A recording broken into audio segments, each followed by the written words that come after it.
aquele que vive e reina. O Senhor Deus poderoso, Deus forte, maravilhoso. Cante e adore.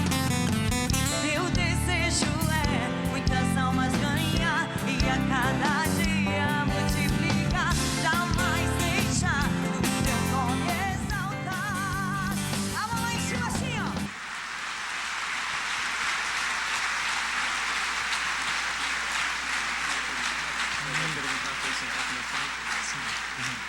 Amém. Eu estou muito feliz, espero que todos estejam também. Amém? Eu espero também que vocês entendam, foi deixado alguns lugares reservados ali. Eu sei que alguns estavam sempre acostumadinhos a sentar em alguns lugares. Quando chega e não pode sentar naquele lugar, né? A gente fica meio assim. É porque foi distribuído alguns convites para algumas autoridades.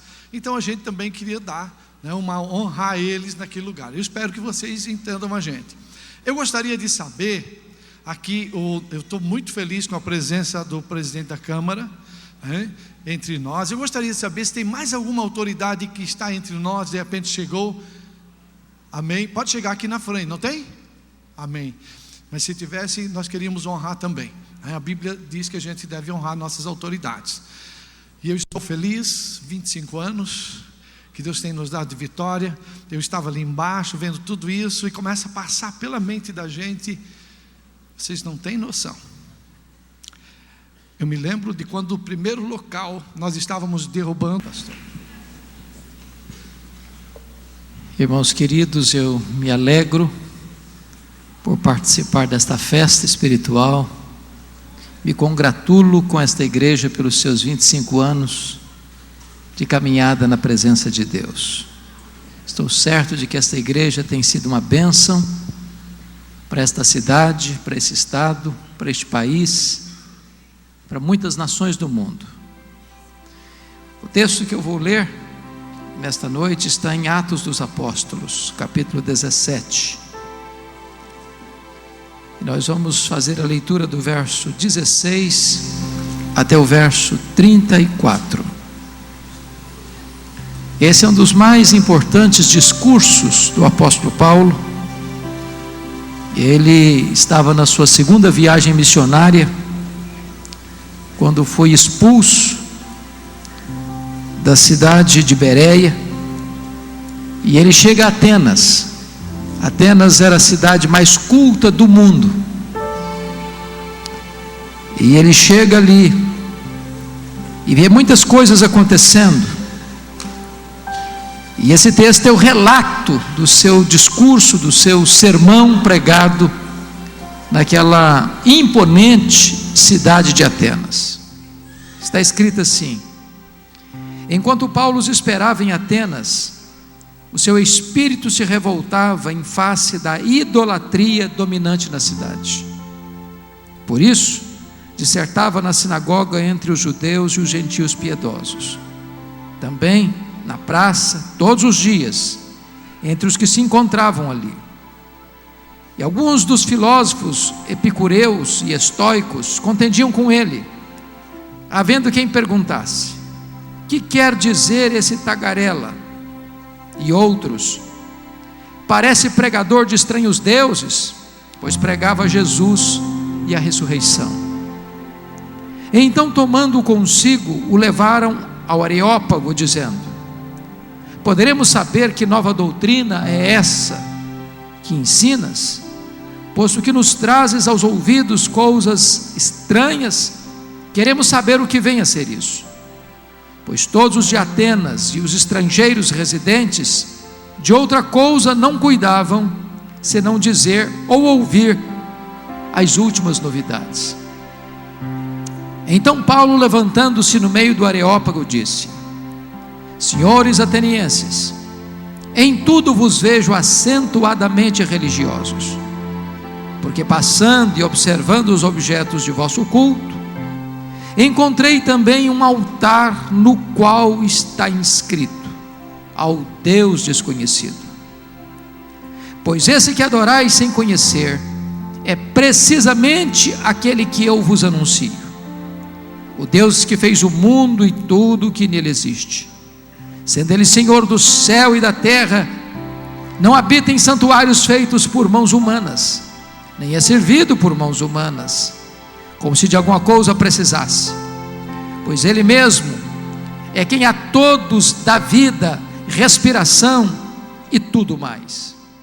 De um só fez toda a raça humana para habitar sobre toda a face da terra, havendo fixado os tempos previamente estabelecidos e os limites da sua habitação, para buscarem a Deus, se porventura tateando possam achar, bem que não está longe de cada um de nós, pois nele vivemos e nos movemos e existimos, como alguns dos vossos poetas têm dito, porque dele também somos geração.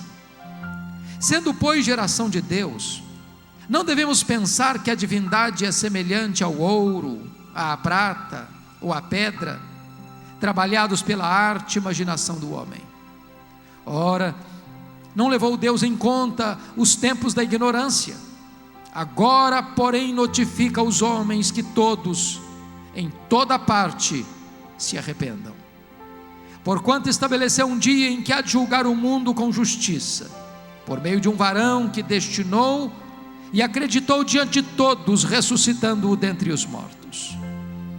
Quando ouviram falar de ressurreição de mortos, uns escarneceram, e outros disseram: a respeito disso te ouviremos noutra ocasião. A essa altura Paulo se retirou do meio deles. Houve, porém, alguns homens que se agregaram a ele e creram. Entre eles estava Dionísio Areopagita, uma mulher chamada Dâmaris, e com eles outros mais. Amém? Eu quero falar com você nesta noite sobre o Deus desconhecido. O Deus desconhecido.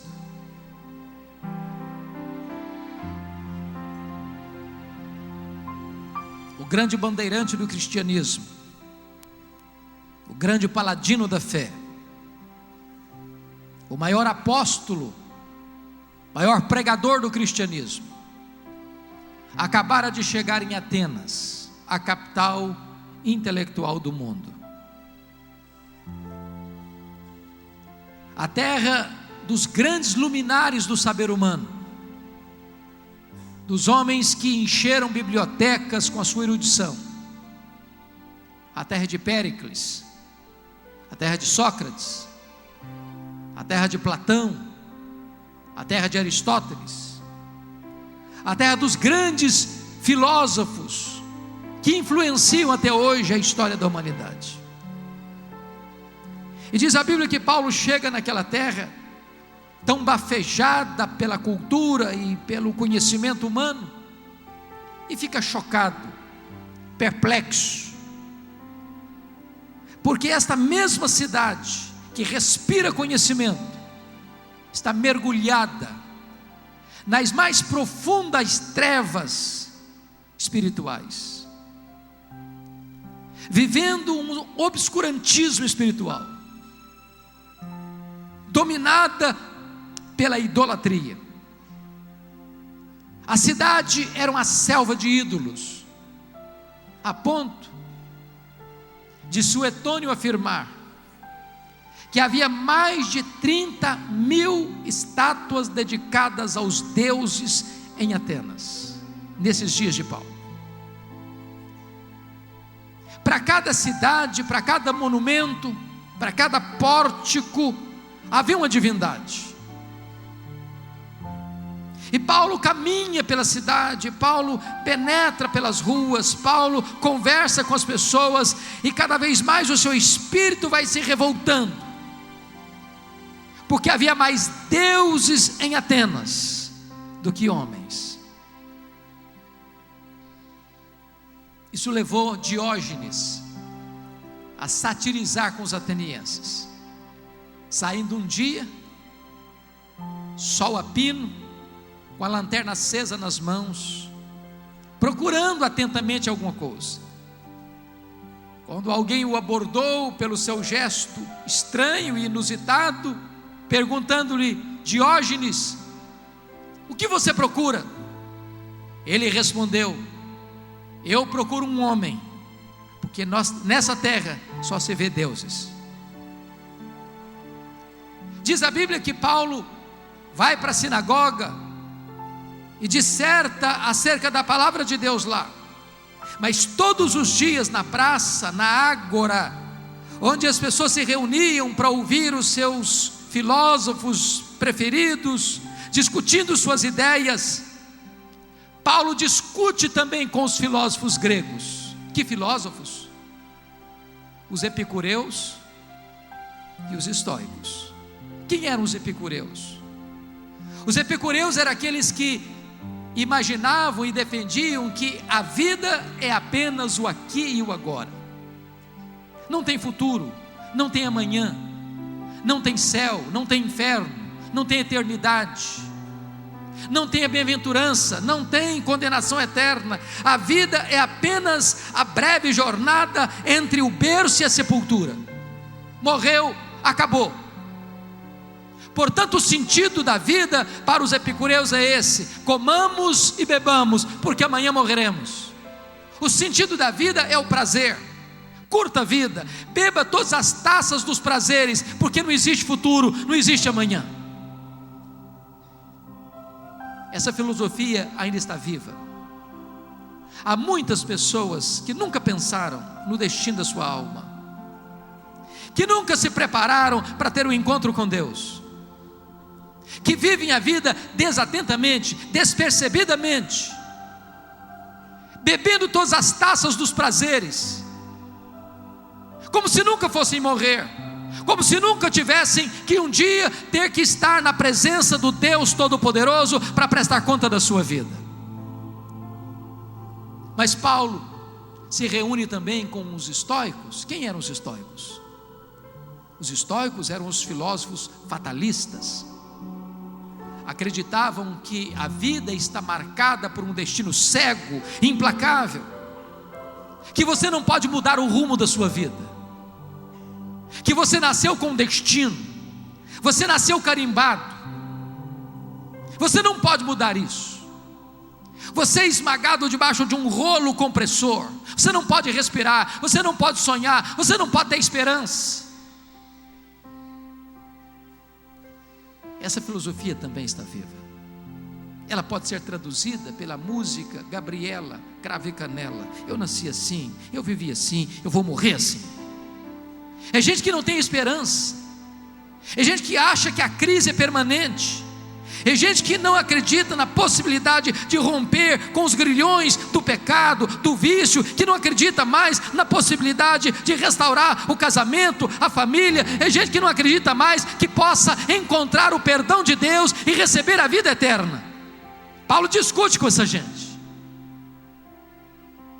e quando eles percebem que Paulo está falando de Jesus e da ressurreição, sendo eles politeístas, acreditando em muitos deuses, pensavam que Paulo estava falando de mais duas divindades que deveriam ocupar o panteão dos deuses gregos, achando que Jesus era uma divindade masculina e a ressurreição era uma divindade feminina. Então pegam Paulo, levam-no ao Areópago, o tribunal dos gregos, onde os grandes assuntos da sociedade e da religião eram discutidos e decididos. E quando Paulo se aproxima e chega nesse local, ele se dirige aos atenienses dizendo: atenienses, senhores atenienses, em tudo eu vos vejo acentuadamente religiosos, porque passando entre vós por esta cidade, vi muitos deuses, vi muitos altares, mas um altar me chamou a atenção, um altar dedicado ao Deus desconhecido. O que significa isso?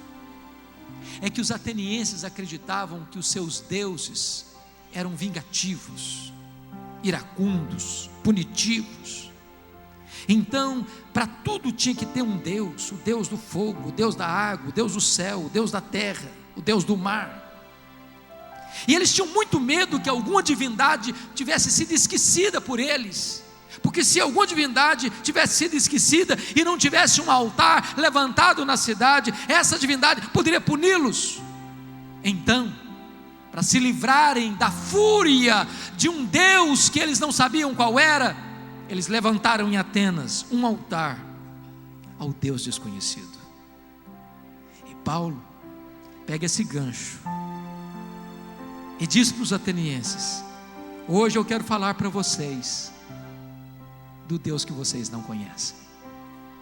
E o Deus que vocês não conhecem, atenienses, é o Deus verdadeiro, é o Deus a quem eu sirvo, é o Deus a quem eu adoro. Nós estamos aqui hoje celebrando 25 anos desta igreja. Muitas vitórias, muitas alegrias, algumas lágrimas, muitas famílias restauradas, muitos casamentos refeitos, muitas pessoas arrancadas das drogas, da embriaguez, da prostituição, da idolatria, da feitiçaria, da incredulidade. É a história da salvação. E nós estamos aqui nesta noite para glorificar a Deus. Mas que Deus nós adoramos? A quem nós tributamos o nosso louvor? Este é o Deus que Paulo anuncia. Quem é esse Deus? Confira comigo. Em primeiro lugar, no verso 24 está escrito assim: o Deus que fez o mundo e tudo o que nele existe. Verso 26: de um só fez toda a raça humana. Esse Deus é o Deus criador. Esta é a primeira verdade que Paulo anuncia em Atenas. E Paulo não tem nenhum constrangimento intelectual de falar na terra dos corifeus da filosofia que Deus é o criador. Hoje,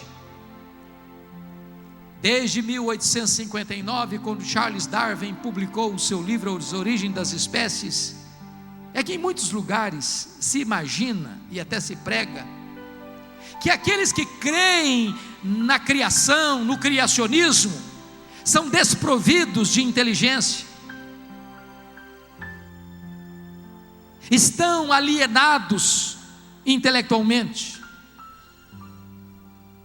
Mas a primeira verdade do cristianismo é que no princípio criou Deus os céus e a terra. O universo não deu à luz a si mesmo. O universo não veio à luz mediante uma mega explosão. O caos não produz ordem. O universo não é resultado de uma evolução de milhões e milhões e milhões de anos. O universo foi criado pela palavra do Deus Todo-Poderoso. Ele é a origem da vida. Você não veio de uma ameba. Você não é parente dos símios. O DNA do Criador está em você. Você veio de Deus. Deus criou você à sua imagem e à sua semelhança. Deus é o Criador.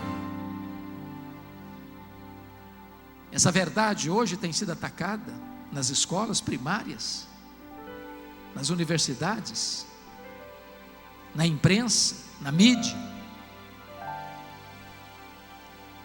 Mas seja Deus verdadeiro e mentiroso todo homem, Deus criou, e esta verdade é irrefutável. Lá no passado, no primeiro século, o imperador romano quis zombar de um cristão e disse para o cristão: se um dia você tiver condições de me mostrar o seu Deus, eu crerei nele. E o cristão disse: pois mostrarei ao rei, ao imperador, o meu Deus. E num dia marcado saíram ambos para o jardim do palácio. E o cristão disse para o imperador: antes de mostrar-lhe o meu Deus, mostrar-lhe-ei o embaixador do meu Deus. E pediu ao imperador que mirasse o sol com todo o seu fulgor. E o imperador disse: eu não posso mirar o sol sem toldar minha visão. E o cristão disse: se não pode sequer contemplar um embaixador do meu Deus, acreditas que pode vê-lo em toda a sua glória? Na Revolução Francesa, os emissários do ateísmo saíram pela França, queimando templos, rasgando bíblias. E um desses emissários chegou a uma cidade interiorana e abordou um cristão da seguinte maneira: eu vim aqui para rasgar a sua Bíblia, e para queimar o templo da sua igreja, e para banir da sua mente essa tola ideia de Deus. O cristão respondeu para ele: o senhor pode rasgar minha Bíblia, o senhor pode queimar o templo da minha igreja, mas antes do senhor banir da minha mente a ideia de Deus, o senhor vai ter que primeiro apagar as estrelas no firmamento, porque enquanto elas brilharem, eu saberei que Deus existe e que Ele é o Criador de todas as coisas. Nós servimos ao Deus vivo, ao Deus Todo-Poderoso, Criador dos céus e da terra, aquele que mediu os céus a palmos, aquele que mediu as águas na concha da sua mão, aquele que espalhou as estrelas do firmamento, e por ser forte em força e grande em poder, quando as chama, nenhuma delas vem a faltar. Este é o seu Deus, este é o nosso Deus, este é o Deus desta igreja, este é o Deus a quem adoramos nesta noite.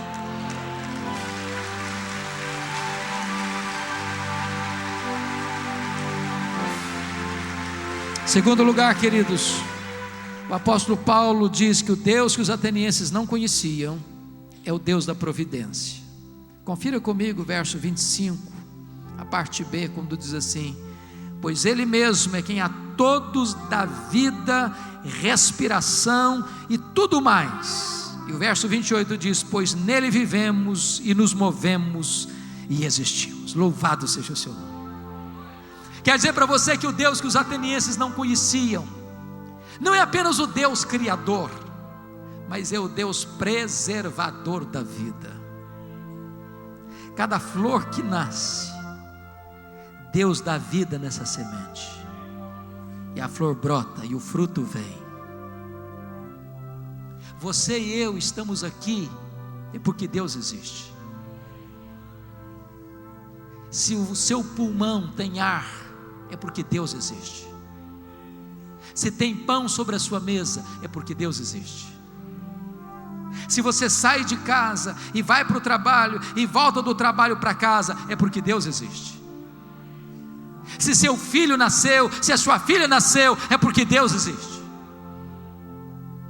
Se você tem uma família, é porque Deus existe.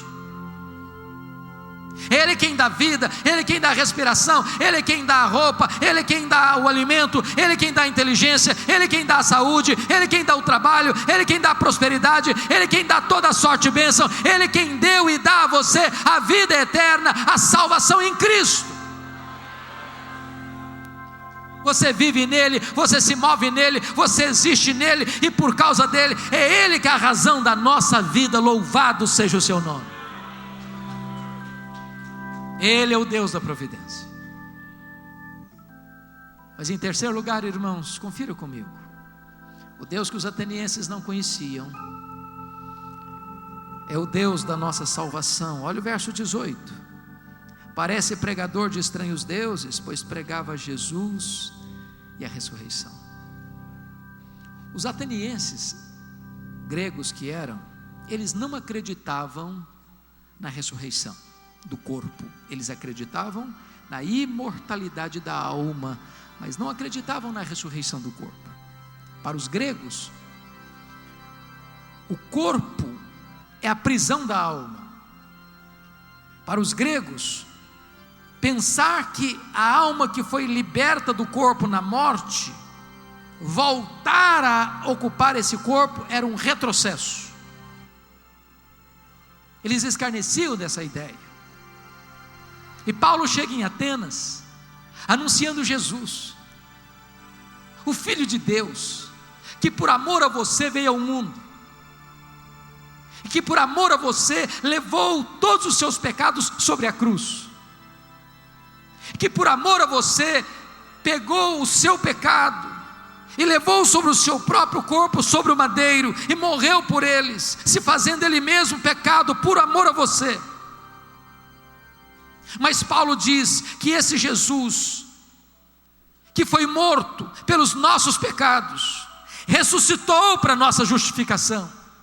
Ele quebrou a espinha dorsal da morte, Ele matou a morte, Ele venceu a morte, Ele arrancou o aguilhão da morte, Ele ressuscitou.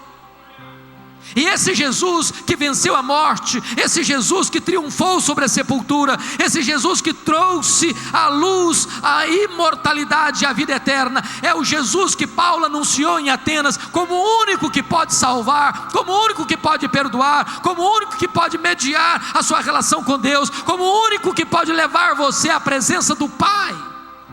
Ele é a porta, Ele é o caminho, Ele é o mediador, Ele é o único Salvador, e não há salvação em nenhum outro nome dado entre os homens, pelo qual importa que sejamos salvos.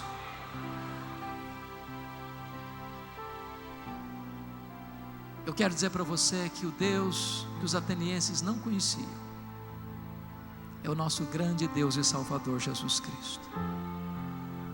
É o meigo Rabi da Galileia, é o carpinteiro de Nazaré, é o filho de Maria, é o filho do Altíssimo, é o Deus que se fez homem,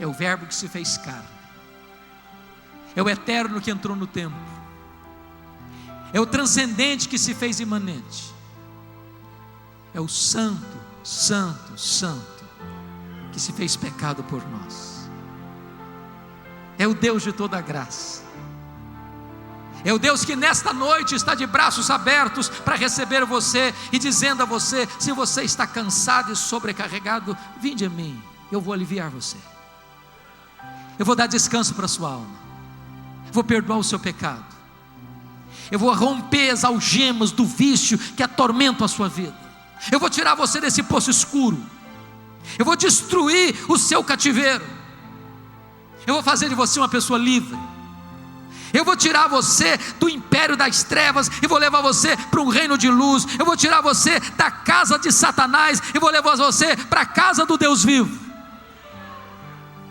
Eu vou tirar você da escuridão para a verdadeira luz. Eu vou dar a você a vida eterna. Paulo está em Atenas, anunciando o Deus que os gregos não conheciam. Quem é esse Deus? Quarto lugar, veja comigo. Quem é esse Deus? Versículo de número 24 diz assim: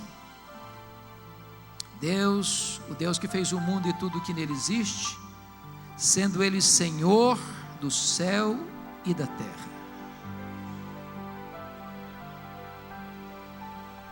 O Deus que os atenienses não conheciam é o Senhor dos senhores, é o Rei dos reis, é o soberano do universo, é aquele que está sentado no trono, é aquele que tem as rédeas da história em suas mãos, é aquele que governa as nações, é aquele que levanta reis e destrona reis, é aquele que abate impérios e levanta impérios, diante de quem todo joelho se dobrará, e todo joelho se dobra no céu, na terra e debaixo da terra. Anjos, homens e demônios precisam se curvar diante dele, porque ele tem todo o poder e ele tem toda a autoridade nos céus e na terra. Ele é o Rei dos reis, ele é o Senhor dos senhores. Aqueles que se levantam contra ele hoje, que zombam dele, que escarnecem dele, que o rejeitam, que o repudiam, um dia terão que estar perante ele.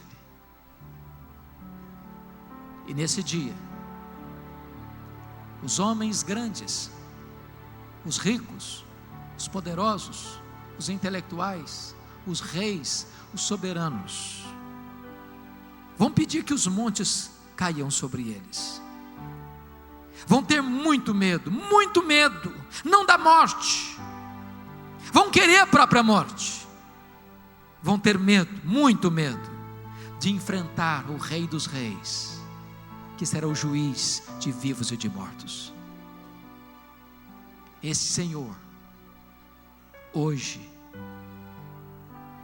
quer ser seu amigo, quer ser o seu Salvador, quer acolher você com toda ternura e doçura, quer fazer de você um filho de Deus, membro da família de Deus. Hoje você pode se curvar diante dele voluntariamente, alegremente, e confessar com seus próprios lábios que ele é o Senhor da sua vida. Porque todo aquele que invocar o nome do Senhor Jesus será salvo. Todo aquele que reconhecer que Jesus Cristo é o Senhor e dizer isso no seu coração vai ser salvo, porque a Bíblia diz que com o coração se crê para a justiça, mas com a boca se confessa a respeito dessa salvação. Quem é esse Jesus? Quem é esse Deus que os atenienses não conheciam? Vejamos ainda. Confira comigo o verso de número 29. Sendo, pois, geração de Deus, não devemos pensar que a divindade é semelhante ao ouro, à prata ou à pedra, trabalhados pela arte e imaginação do homem. Esse Deus não pode ser representado fisicamente, materialmente. Ninguém pode colocar uma imagem de escultura, dizer: esse é o meu Deus, ou essa imagem representa o meu Deus, ou essa imagem remete ao meu Deus, ou eu adoro ao meu Deus por intermédio dessa imagem. Esse Deus é Espírito, e importa que os seus adoradores o adorem em espírito e em verdade. Ele não pode ser mármore, ele não pode ser gesso, ele não pode ser pedra, ele não pode ser prata, ele não pode ser ouro, ele não pode ser semelhante às pedras preciosas. Ele é Deus, incomparavelmente Deus. Nada, nem ninguém pode descrevê-lo na sua glória, na sua majestade, na sua grandeza, no seu poder, na sua excelência. Esse Deus não habita em santuários feitos por mãos humanas. Não é aqui, não é ali, não é acolá. Ele é adorado na sua casa, no seu trabalho, no seu lazer, aqui, ali, além fronteiras, em qualquer lugar onde tiver um coração quebrantado, em qualquer lugar onde ele for invocado, ali ele vai estar como seu refúgio, como seu Deus, como a sua esperança, como seu Senhor, como seu Salvador. Quem é este Deus que os atenienses não conheciam? Confiram comigo o verso 30. É o Deus que exige arrependimento. Está escrito: ora, não levou Deus em conta os tempos da ignorância.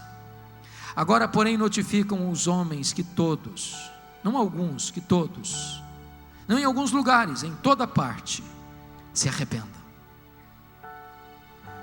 Quer dizer para você nesta noite que sem arrependimento não tem salvação. Todas as pessoas que chegarem ao céu, primeiro, elas se arrependeram. E o que é arrependimento? Arrependimento significa 3 coisas. Primeiro, mudança de mente. Segundo, tristeza pelo pecado. Terceiro, abandono do pecado. Eu preciso reconhecer que eu sou um pecador, que eu estou perdido, que eu estou condenado.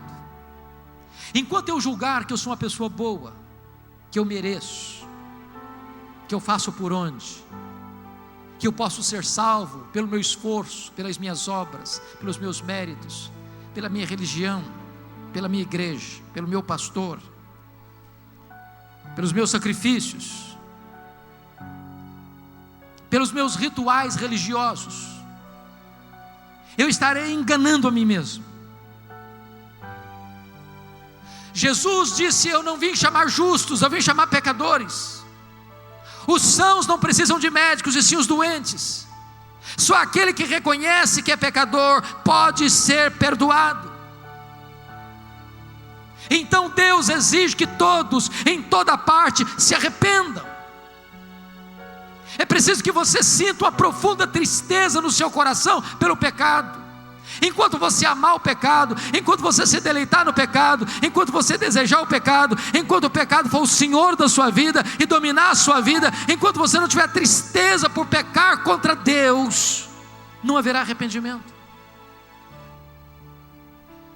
Há muitas pessoas que têm tristeza, não do pecado, mas da consequência dele. Eu quero dizer para você que o pecado é o pior de todos os males. O pecado é pior do que a pobreza, o pecado é pior do que a doença, o pecado é pior do que a morte, o pecado é pior do que o inferno. O pecado é maligníssimo. O pecado vai levar você mais longe do que você gostaria de ir. O pecado vai reter você mais tempo do que você gostaria de ficar. O pecado vai lhe custar mais caro do que você gostaria de pagar. Então a única atitude sensata que você pode ter nesta noite é arrepender-se do seu pecado. Mas não basta apenas ter tristeza, é preciso abandonar. A Bíblia diz que aquele que encobre as suas transgressões jamais prosperará, mas aquele que as confessa e deixa alcançará misericórdia. Não é arrependimento e novamente arrependimento, é arrependimento e fruto de arrependimento. É o Deus que exige arrependimento. Talvez você possa argumentar, mas eu não reconheço nenhum erro que eu cometo, eu sou uma pessoa boa, eu sou um bom pai, eu sou uma boa mãe, eu sou um bom filho, eu sou um bom empregado, eu sou um bom patrão, eu sou até um bom religioso. Eu quero dizer para você que você precisa se arrepender, não apenas daquilo que você faz, você precisa se arrepender de quem você é. Você não é pecador porque peca, você peca porque é pecador. Assim como a laranjeira não é laranjeira porque dá laranja, ela dá laranja porque é laranjeira. A Bíblia diz que você e eu nascemos em pecado me concebeu minha mãe. A nossa natureza é inclinada para o mal, a nossa natureza nos empurra para o mal. Nós estamos com o pecado no nosso DNA. Precisamos nos arrepender de quem nós somos, do que nós falamos, do que nós pensamos, do que nós fazemos, do que nós deixamos de fazer. Sabem por quê? Porque em último lugar o texto diz que o Deus que os atenienses não conheciam é o Deus do juízo. Diz o verso 31, que já marcou um dia, que já escalou um juiz de vivos e de mortos, Jesus Cristo, aquele ressuscitou dentre os mortos. Eu quero dizer para você nesta noite, que você e eu um dia estaremos lá, na presença desse reto e justo juiz, para dar conta da nossa vida. Naquele dia os livros vão ser abertos e nós vamos ser julgados segundo o que estiver escrito nesses livros. Seremos julgados pelas nossas palavras, seremos julgados pelas nossas ações, seremos julgados pelas nossas omissões, seremos julgados pelos nossos pensamentos e desejos. Eu quero dizer para você que diante das obras que estão registradas nesses livros do tribunal do céu, nem você, nem eu, nem qualquer outra pessoa poderá encontrar salvação. Porque o salário do pecado é a morte. É por isso que outro livro será aberto, o livro da vida do Cordeiro. E se você crer no Senhor Jesus e recebê-lo como seu Salvador pessoal, o seu nome vai estar escrito neste livro. Não por causa de seus méritos, não por causa das suas obras, não por causa da sua religiosidade, mas por causa do Cordeiro de Deus que verteu o seu sangue lá na cruz do Calvário. E quando você confia nele, e quando você o recebe como seu Salvador pessoal, então ele dá a você o perdão, ele dá a você a vida eterna, ele dá a você a salvação, ele sela você com o Espírito Santo, ele escreve o seu nome no livro da vida, e você faz parte então a partir daí da família de Deus, como filho de Deus, como herdeiro de Deus, e toma posse da vida eterna. Louvado seja o seu nome. Hoje é o grande dia da sua salvação. Você não veio a esta festa espiritual nesta noite por acaso, foi Deus quem o trouxe aqui. Qual é a sua resposta? Qual é a sua reação? Quando Paulo terminou o seu sermão lá em Atenas, 3 reações aconteceram. Confira comigo o verso 32. O primeiro grupo, diz o texto, que quando ouviu Paulo pregar sobre a ressurreição, escarneceu, zombou, repudiou e não quis mais ouvir. É triste quando uma pessoa é exposta à verdade de Deus e apesar disso rejeita a verdade de Deus. Eu espero que nesta noite ninguém aqui tenha essa atitude dos atenienses, que você não rejeite a graça de Deus. Deus está aqui, Ele oferece a você nesta noite a água da vida, o pão da vida. Ele oferece a você nesta noite a vida eterna, a salvação. Essa é a grande oportunidade da sua vida. Não deixe passar essa oportunidade. Não faça como os atenienses. Mas diz o verso 32 que um segundo grupo disse assim para Paulo: acerca dessas coisas te ouviremos noutra ocasião. Deixa para depois, deixa para amanhã.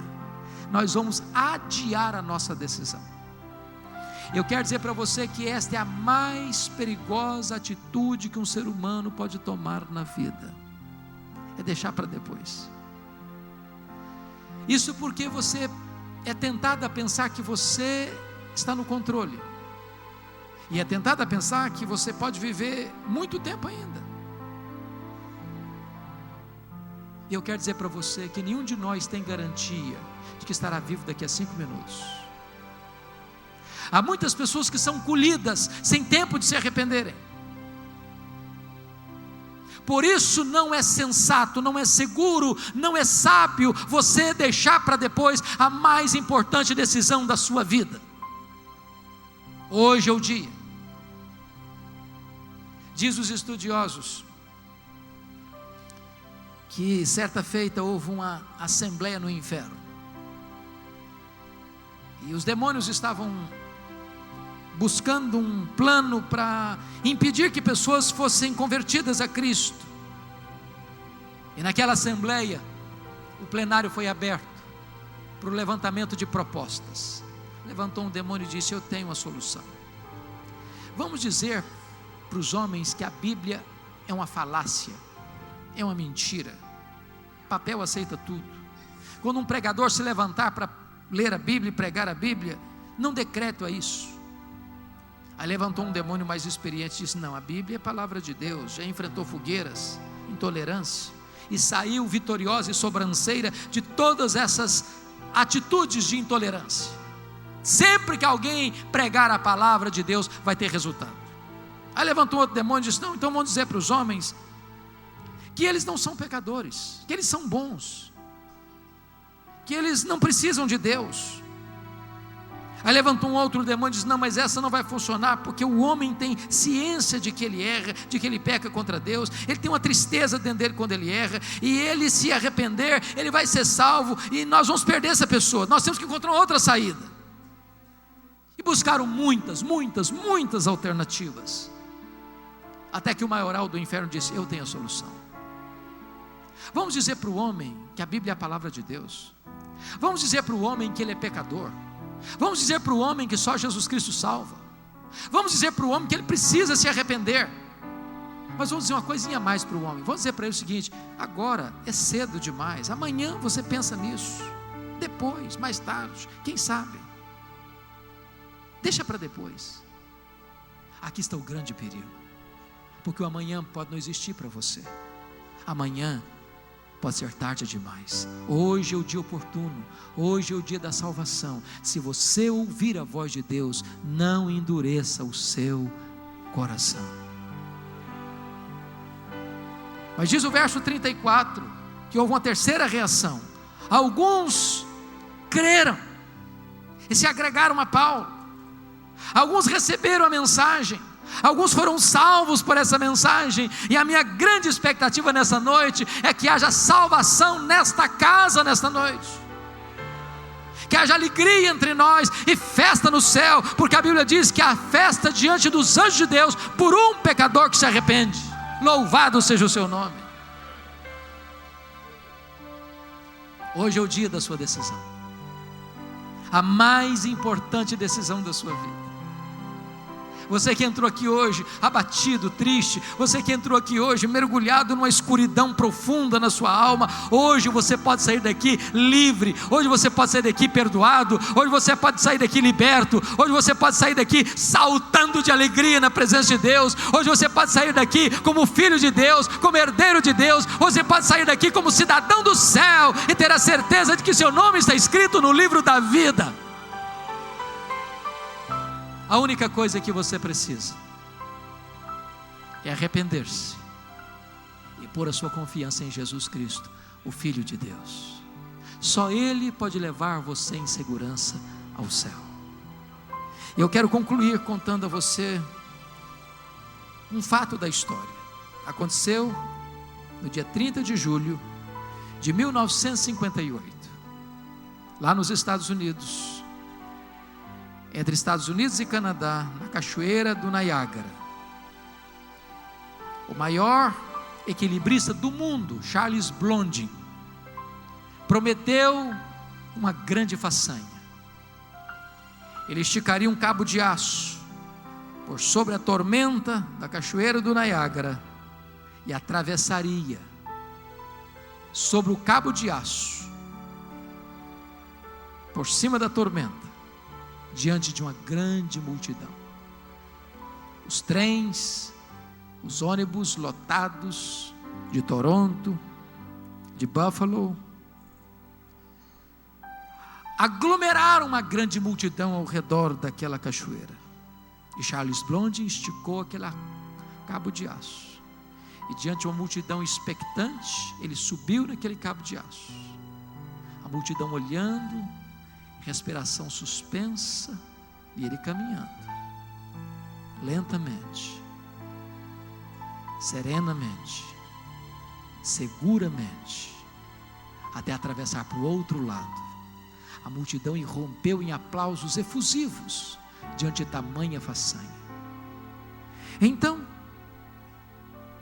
ele se voltou para o seu empresário, Sr. Concorde, diz: Concorde, agora você vem comigo, nós vamos juntos de novo.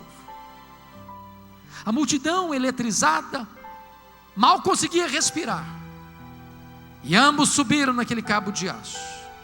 Quando estavam no meio, as águas furiosas, chicoteando as pedras pontiagudas, proclamando que qualquer que caísse ali morreria inevitavelmente. Eles caminhavam, ambos caminhavam. Quando um espertalhão vai lá e corta uma das cordas que sustentava aquele cabo de aço, a corda começou a balançar. E Charles Blondin disse para o seu empresário: Concorde, você e eu somos um só, confie em mim, nós vamos sair, nós vamos chegar do outro lado. Eles caminharam, caminharam, caminharam e romperam para o outro lado.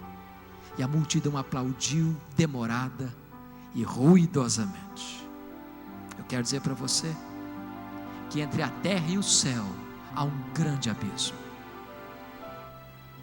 Lá embaixo, o inferno está com a boca aberta, querendo devorar você. Só Jesus Cristo, o Filho de Deus, pode levar você salvo e seguro para o céu. Confia nele, põe os seus olhos nele, e você então entrará salvo e seguro na mansão celestial.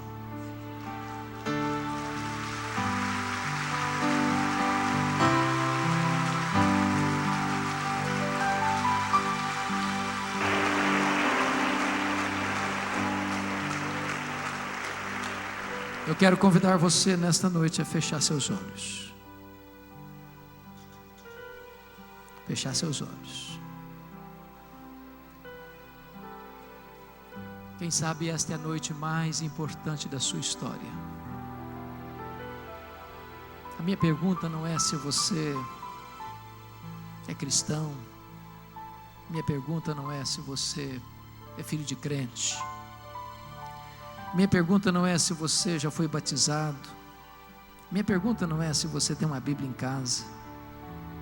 Minha pergunta não é se você frequenta a igreja ou até vem aqui nos cultos de quartas-feiras. A minha pergunta é esta: você está salvo. Você tem plena segurança. Se morrer agora, você vai estar com Jesus. Você tem plena certeza que seus pecados já foram perdoados. Seu nome já está escrito no livro da vida. Eu quero fazer uma oração nesse momento. A Bíblia diz que com o coração se crê para a justiça e com a boca se confessa a respeito da salvação. E você, com seus olhos fechados, se você desejar, faz essa oração comigo. Faz essa oração comigo, aí no silêncio do seu coração. Diga assim: Deus, eu ouvi a tua palavra, e eu reconheço que não há outro Deus além de ti.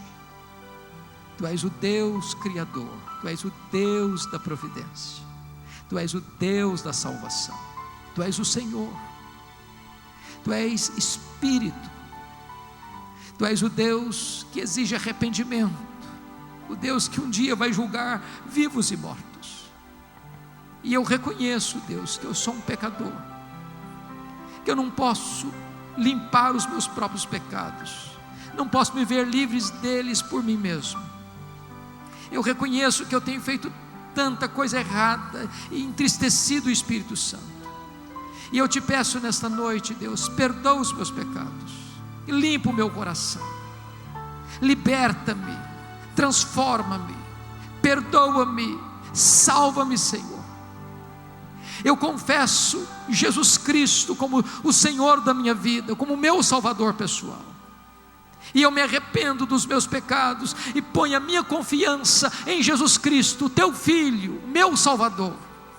E eu te peço agora, Deus, dá-me o presente da vida eterna, dá-me a salvação eterna, sela-me com o Espírito Santo e dá-me a alegria da salvação, da certeza de que meu nome está escrito lá no céu, no livro da vida.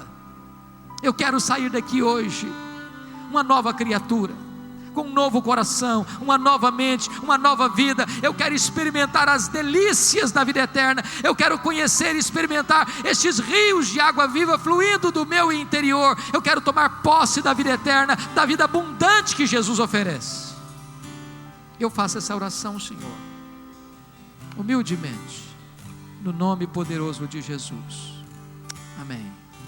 Enquanto a igreja está em oração, eu gostaria de saber quantas pessoas sinceramente fizeram esta oração comigo. Levante uma das suas mãos, por favor.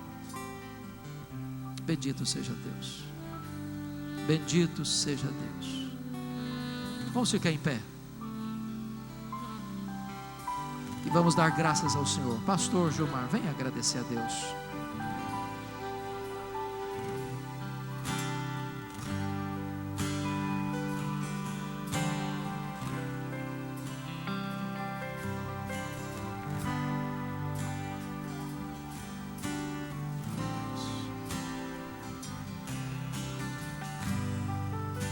Quero agora estar fazendo uma oração com todos.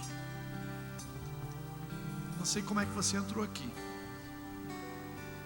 Talvez tem pessoas que chegaram aqui também e estão sem saída, não sabem o que fazer, com algum problema que estão passando. Eu quero fazer também uma oração por você agora, antes de eu estar encerrando. Fecha os teus olhos. Vamos todos fechar os nossos olhos. Senhor, eu coloco todos diante de Ti. Tu sabes como algumas pessoas chegaram aqui. Nós ouvimos essa palavra tremenda, essa palavra maravilhosa, essa palavra que abre o céu, essa palavra que traz a glória de Deus. Mas eu também sei, Senhor, que algumas pessoas às vezes, quando estão passando por um momento tão difícil, parece que estão tão focados naquelas dificuldades, tão focados naquilo que cerca as pessoas, que oprime as pessoas, que às vezes são impedidas de ver a Tua glória. Eu quero que a Tua glória agora, Senhor, esteja tocando cada uma dessas vidas, Senhor, que realmente possa estar abrindo, Senhor. Ó Deus, e que cada pessoa possa perceber que todas essas opressões não são outras coisas senão, de alguma forma, gerando um encantamento para que não possam ver Deus. Em nome de Jesus eu quebro, em nome de Jesus, todo encantamento do inferno. E em nome de Jesus eu declaro agora a glória de Deus sobre a tua vida. Em nome de Jesus eu declaro que eu peço a Deus, eu quero, Senhor, eu te peço que tu abra o céu sobre essas vidas agora, e elas possam ver a tua glória. Em nome de Jesus, Satanás, eu te repreendo. Tudo que tu tens colocado de armadilha contra essas pessoas, todos os problemas que tens lançado sobre as pessoas, em nome de Jesus eu me posiciono.